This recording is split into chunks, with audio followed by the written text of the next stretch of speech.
What's up, guys? Welcome back to Newswave. So a new patent seems to be making the rounds right now, and it looks like a Pokeball Plus. There were a couple of them that came out, and people are currently trying to figure out what this means. New Pokeball Plus, possibly. Well, we'll take a look at the patent and kind of figure it out here. Also, some information about the Xbox Scarlett is starting to get out. Remember, we talk about the PlayStation 5 like constantly because there's actually some information, even pictures of the dev kits. Not a lot for Scarlett. However, some info is starting to get out, and it doesn't look great for the Scarlett. It looks like it's actually kind of falling behind a bit. And we also have some retro gaming news with the PlayStation Super Nintendo PlayStation. You remember that thing? There was an interesting interview that took place that talked a bit more about some of its ideas for internals and some chips they were going to put in there. As always, guys, if you enjoyed these videos, make sure to like button. It does help out, and get subscribed so you can stay up to date on the gaming news going on in the gaming world. We're going to start today with Cyber Monday, which is today, which means if you go online, you should be able to find a ton of deals out there that are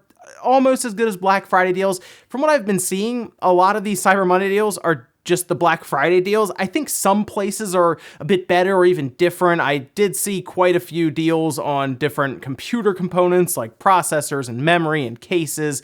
That tends to kind of be one of the big things that go on sale during Cyber Monday. However, one thing that I have noticed is that storage, specifically SD cards, are on a pretty good deal right now. Like if you go on Amazon as an example and you look there, you can see 128 gigabyte cards that work fine for your Switch, or if you want to use it for your cell phone or even like a camera that you're using. These things are like $15 for 128 gigabytes. They also have deals on the 200 gigabyte and 256 gigabyte cards that are very, very cheap, like $30 and below for some of those. It's pretty ridiculous. So that's one thing I recommend checking out for Cyber Monday.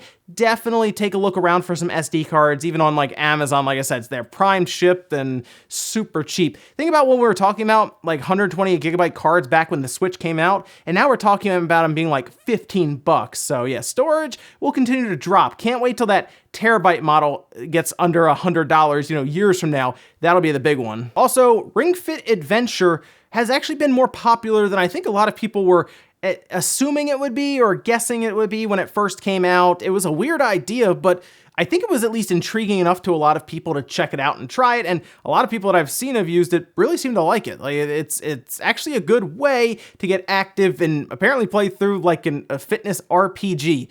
A weird combination. Anyway, Nintendo did that and apparently have been selling out quite a bit in Japan. Remember, we've seen it on the Media Crate or the Famitsu sales charts, We've seen it several times up there, and it doesn't really drop in terms of sales, but apparently stock is what's keeping it limited right now. So much so that Nintendo had to apologize. Yeah, they apologized on their website saying that they would push hard to get more stock in going forward, especially into the holidays when, of course, it's going to be sold quite a bit, I think, as just presents and gifts to other people. Although I guess getting Ring Fit Adventure is like getting a gym membership kind of from someone, or like a treadmill. Like there's kind of a message, I guess, trying to be sent there.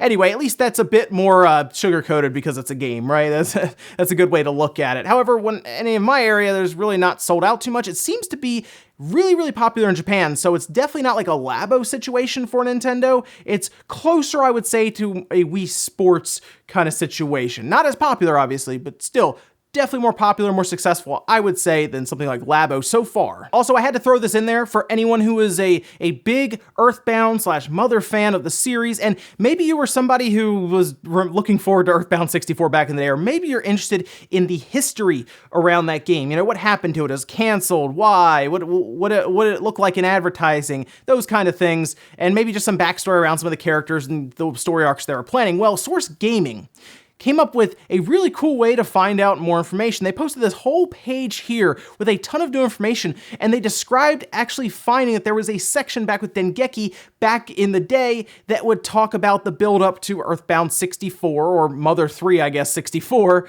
and it was a really cool way to do it. Currently, they have a page set up and a YouTube channel where they are just going through and translating those passages as they order them, photocopied, it seemed, from Japan. It's a really neat idea, and they're finding full-on articles that have never been looked at before, and they're translating them. So if you're a fan of the Mother series, or you wanted to learn more about it, I would go check it out. There is a link below in the sources. And guys, some of the quick things out of the way, let's get into the bigger stuff. Let's start with that Pokeball Plus patent. There appeared to be 5 of them that were discovered, and immediately I thought, oh great, there's gonna be like 4 or 5 different Pokeball Pluses that are going to release in the future, and they're going to capitalize on the merchandising because you'll walk into the store and there'll be an original one, there'll be a Great Ball, there'll be a Master Ball, there'll be an Ultra Ball, right? That's kind of what they'll do, and they could still do that, I think, technically, just different paint jobs essentially on it. However, after looking through these patents, which you'll just see some of them here, this was reported that I saw by Japanese Nintendo, where they go through finding several patents with a ton of pictures around the internals and describing what basically appears to be just a Pokeball Plus. Now, there is still a question as to if Nintendo will develop another game alongside, of course, you'll see Game Freak in there, Creatures, the Pokemon Company. Will they all come together and make another Let's Go game? I think they probably will. I think it was successful enough, and it kind of helps to do a bit of a stopgap between mainline Pokemon titles, we'll say, right? Hardcore mainline Pokemon titles, although those are, of course, under heavy controversy now, we'll say. But several of these pictures came out, and they look exactly like the current one, right? The current Pokeball Plus. So much so that I thought, okay, well, how about we go take a look at these patents and see what we can come up with? Well, here is an image that I managed to kind of pull from the patents, and one thing that stuck out to me are the dates. So these were filed back in 2018, November 7th, 2018, but they have now been made public. So they were filed last year, right? I mean, that makes sense, right? With Let's Go and all of that. And then they were made public on the 28th of November, so a couple of days ago, they became public so that you could find them and look them up and read through them and all of that. Unfortunately, these patents just appear to be literally the patents for the original Pokeball Plus. Like, these aren't new Pokeball Pluses that I can see. In fact, we even opened one here, and when I'm looking through these images and I'm realizing, and I'm going back and looking at the video, I'm thinking, well, these are the same internals that I can tell anyway. I mean, it looks a little different because it's like from the side and it's kind of drawn in, but yeah, it looks like it's basically just the older Pokeball Plus that happen to be found now because they have been made available to the public. Now, that doesn't mean they couldn't do something new with the Pokeball Plus and release a new one.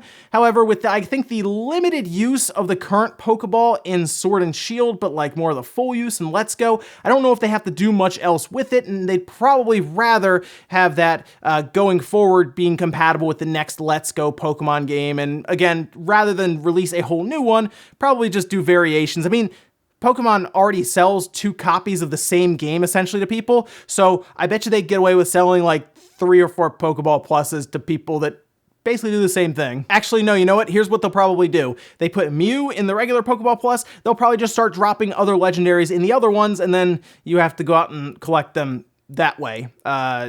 Or I just gave Nintendo and Game Freak and everyone a great idea. Next up, let's talk about the Xbox Scarlett. We keep hearing about the PlayStation 5, like, constantly. For some reason, people keep taking pictures of the dev kits. Who are letting these people walk through their offices and pose for a photo op with 2 PlayStation 5 development kits? I don't get it. There's a DualShock 5 hooked up there. They might as well have like a little cup next to it. It's all over the place right now with these PlayStation 5 development kits, but we don't really hear about the Xbox Scarlett dev kits. What's going on here with this? Well, it seems like they're kind of slow to start, almost, it appears. This was a tweet, as you're seeing here, put out, and this was from Tom Warrant with The Verge, saying, "Hardly anyone has them, and they're nowhere near final. That's why you're hearing a lot of nonsense about them not being powerful.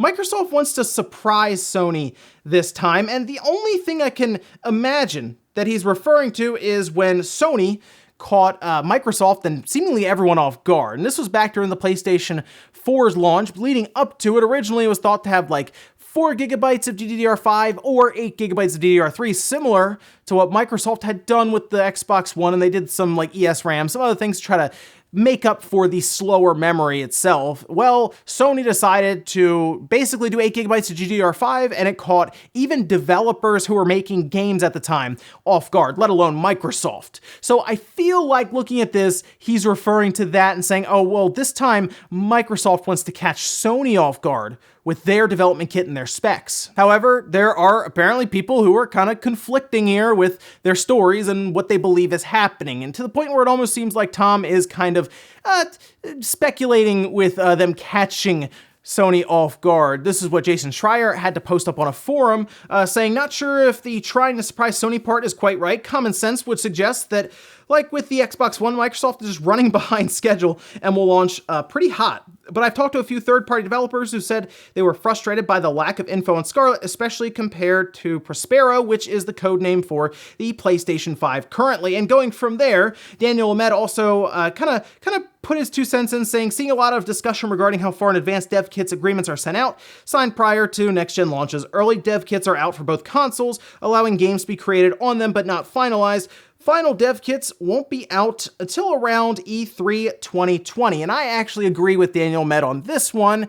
Just the development kits tend to update as we go forward. They get one early, so it'll probably look like a junked out PC or something to like deal with this. There was also the thought that Microsoft might be using Scorpio dev kits to tie developers over, but I can tell you this, internally with Microsoft, their first party studios that they have been kind of racking up right now, I can pretty much tell you they have development kits at this point because they're working with them to create games that Microsoft is going to rely on, I would say, in the first year or two as third parties kind of work to catch up, because it does take third parties a little bit of time to kind of make the transition from one generation to the next. Generally, there's I would say it's like an 18-month gap where they're trying to get everything worked out, and that's why, of course, games look much better in the second half of a console's lifespan than the first. So that is kind of where I am with this, but it is interesting to think that the PlayStation 5 dev kit keeps getting seen. We keep talking about the PS5, and either Scarlett really is not out there as much, which is very hard to tell right now, or their NDAs and just their confidentiality agreements and the ability to just not have people walk through your office and take pictures of them is just much better. Also, they seem to have guarded it better when it comes to patents. However, my thought with the Scarlett development kit is that it just looks like a computer. That they really...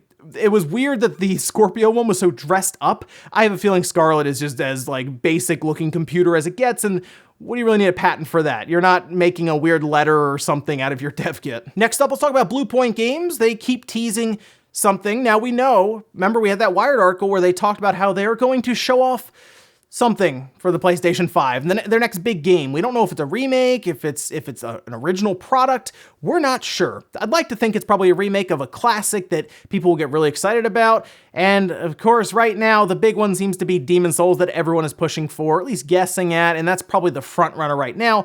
But they couldn't help themselves. They had to tweet something out around Thanksgiving at the time, and this is what they said. To classics we play, our blood, sweat, tears give thanks. To family and fans, eager you stay. Cheers rekindle flames, thanks. Today feast, tomorrow rest. Soon the beast freed from jest. Temptation we shun, then on to the next. We reset to further adorn the Genesis, an era reborn. I know what you're thinking.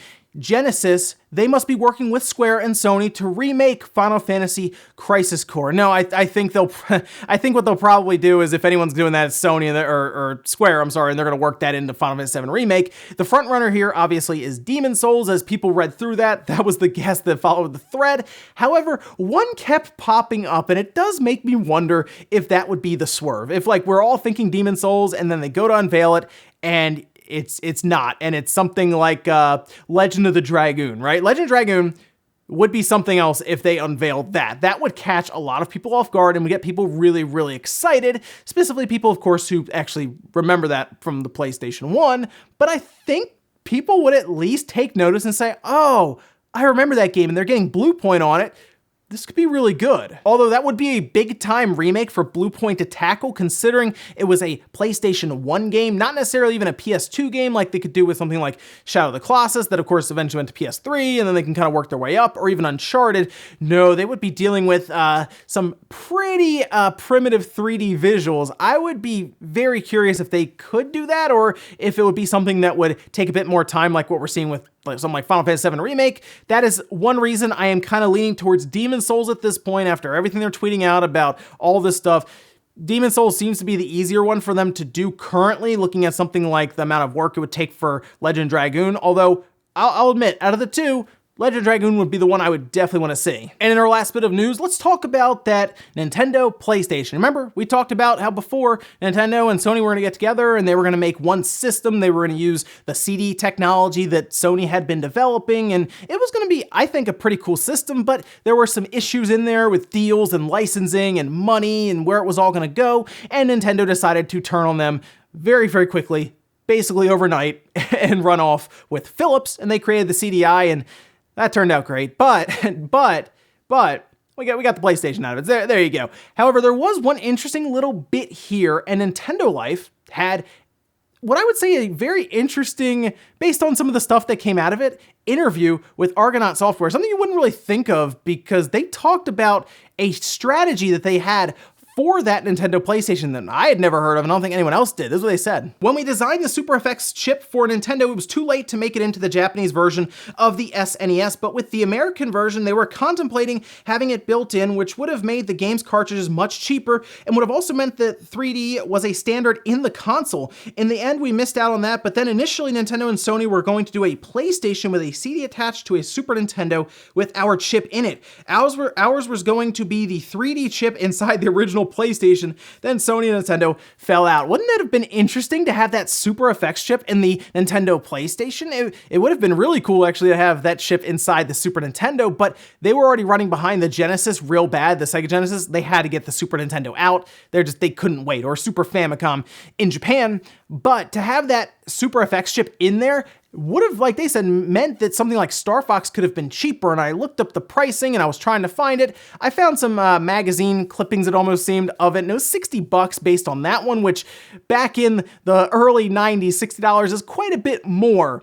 But a Super FX chip in the Nintendo PlayStation would have been really, really neat to see because, as they say themselves, would have made it a 3D capable system. Yes, very primitive 3D capable system, but it still would have been built in, and the cartridges, yeah, would have been cheaper because you wouldn't have to have a Super FX chip in every cartridge. Although that was one of the coolest parts about the Super Nintendo, is that they had those little helper chips that they could create away from the Super Nintendo and just include them in cartridges that needed them, but it made them more expensive. Either way, what a cool thing to find out, that Nintendo PlayStation could have been really, really neat. It's just a shame that Nintendo and Sony had to split the way they did, and hey, they're still battling it out now, technically. And we'll finish up with the comment of the day, as you're seeing here. This one is from Dupe saying, is it finally time for a Monster Hunter Switch title? That was based on the Capcom games that are currently unknown for what they're going to show at Jump Festa later on this month. I think it's 21st to the 23rd. Yeah, that would be a good one, I think. And of course, we had one Monster Hunter game that was basically from the 3DS that they moved over, and it seemed to sell well enough. They were at least like, oh, okay, great, this worked out. But the Monster Hunter World has definitely become their focus because it has sold so much. I do think, though, that they are developing a Monster Hunter game specifically for the Switch, and that they will continue another Monster Hunter game going forward for the Xbox One, the PlayStation 4, well, the PS5 and the Scarlett and PC. And the Switch, or Nintendo's platform, will probably just always get its own Monster Hunter game that some people say, again, is a bit more hardcore, or more, I guess, mainline. It seems to be more geared towards people who have been with Monster Hunter for a while, whereas World, of course, worked to pull in, I guess, newer people to the series. But it works out because then if they like that one, maybe they'll check out the other one that's on Nintendo's platform, and even vice versa. So it's definitely a good strategy for Capcom, because now they get to make two Monster Hunter games, provided the other one comes out like we're all assuming it will, rather than just one, and they get to hit a much wider audience. So it actually works out really well for Capcom. Ladies and gentlemen, let's go do it here for Newswave. If you enjoyed this video, guys, the like button really helps out. If not, hit the dislike. Leave comments down below about everything we talked about today, whether it's that Pokeball Plus patent. Do you think they're coming out with a bunch of variations, or do you think that they're just literally gonna stick with the one that you already have probably, and work towards another Let's Go game? Do you think they're gonna do like Gold and Silver? Do you think they'll jump over that to like Ruby and Sapphire? I don't really know where they go with the Let's Go series, but I'm sure they'll do another one, to be honest. That seems like it kind of makes sense for them. Also, what do you think about the Nintendo PlayStation and having a Super FX chip in it? That system could have been really cool to see. And then what is Bluepoint's game? What are they gonna remake? Or what are they gonna create originally as like an original project? It's so interesting to see, and that's one of the biggest reveals I'm looking forward to right now. Thanks guys for watching. I'll see you next time.